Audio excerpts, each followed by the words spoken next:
Hi everyone, welcome to my channel Kamlani's kitchen cooking and baking. तो आज मैं आप लोगों के साथ राजस्थान की फेमस डिश रबड़ी मालपुआ की रेसिपी शेयर करने जा रही हूँ। इस रबड़ी मालपुआ को रबड़ी और मैदे से बनाए जाते हैं, बट आज हम इसे विदाउट मैदे से बनाएंगे। बहुत ही टेस्टी बनती है। अब इस रबड़ी मालपुआ को कोई भी फेस्टिवल में ट्राई करें, बहुत ही टेस्टी और अमेजिंग रेसिपी है।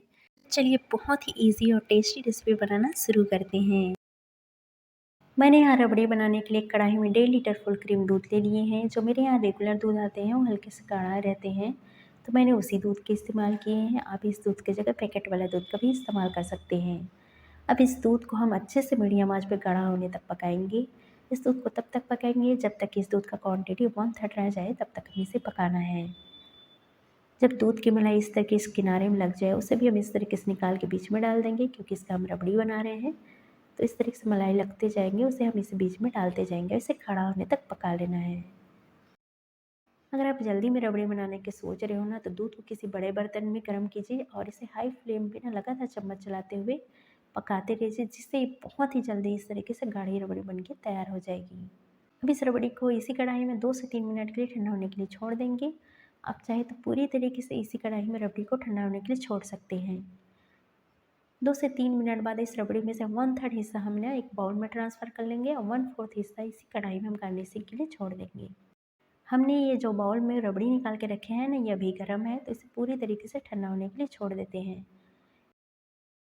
हमने ये जो कढ़ाई में रबड़ी बचा के रखे हैं ना, ये भी फीकी है, तो इसमें मिठास के लिए 1 टेबल स्पून जितना चीनी डाल देंगे। 1/4 टीस्पून इलायची का पाउडर डाल देंगे और इसे 2 से 3 मिनट के इस तरीके से मेल्ट होने तक हम इसे पका लेना है। 2 से 3 मिनट के बाद हम इसे इसी में ठंडा होने के लिए छोड़ देंगे। हमने जो ये बाउल में रबड़ी रखी है ना, बहुत अच्छे से ठंडी हो गई है, पहले से गाढ़ा भी हो गई है। अब इसमें हम ना गेहूं के आटा डालेंगे। करीबन आधा कप ये गेहूं के आटा है, अगर कप से नापे तो। ये छोटी वाली कटोरी से मैंने 1 कटोरी लिए हैं। अब इसमें का आधा क्वांटिटी को हम डाल देंगे और इसे इस तरीके से ना मिक्सर से हमें इस तरीके से अच्छे से मिक्स करेंगे।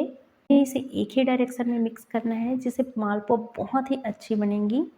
हम इसमें जो आधा गेहूं का आटा बटे रखे थे ना, उसको भी डाल देंगे। उसे डालने के बाद हम इसे इसी तरीके से अच्छे से मिक्स करना है। अब गेहूं के आटे की जगह मैदे का भी बना सकते हैं, बस हम इसे विदाउट मैदा से बना रहे हैं, तो हम यहाँ गेहूं का आटे का इस्तेमाल कर रहे हैं। अभी बेटर हल्की सी गाढ़ी लग गई है, तो हम इसमें डालेंगे 2 से 3 टेबल स्पून दूध। और दूध डालने के बाद हम इसे अच्छे से मिक्स कर लेंगे। हल्का से अभी भी ये बैटर गाढ़ी लग रही है, तो इसमें 1 टेबल स्पून जितना रबड़ी डालेंगे और 1 टेबल स्पून जितना मैंने दूध डाले हैं।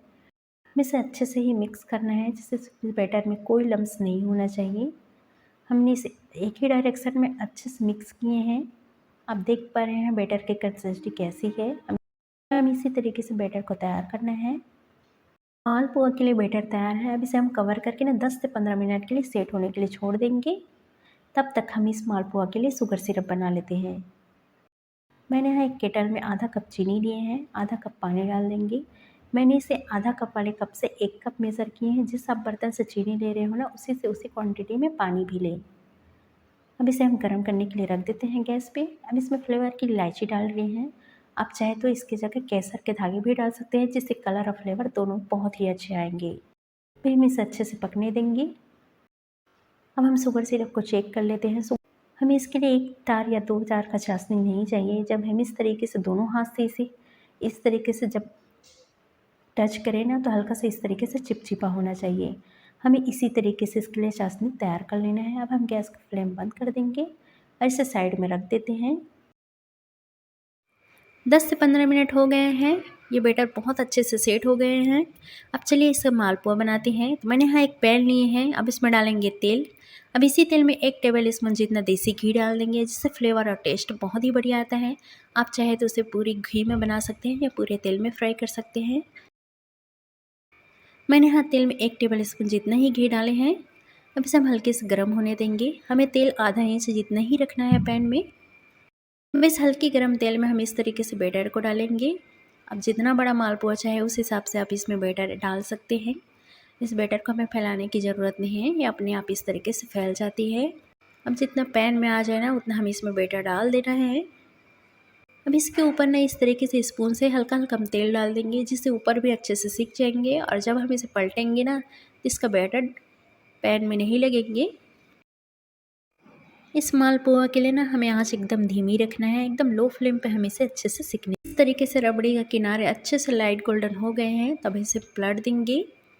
अब इसे पलटने के बाद हम मालपुआ को अच्छे से दोनों तरफ से अलट पलट के इसे लाइट गोल्डन होने तक हम इसे सेक लेंगे।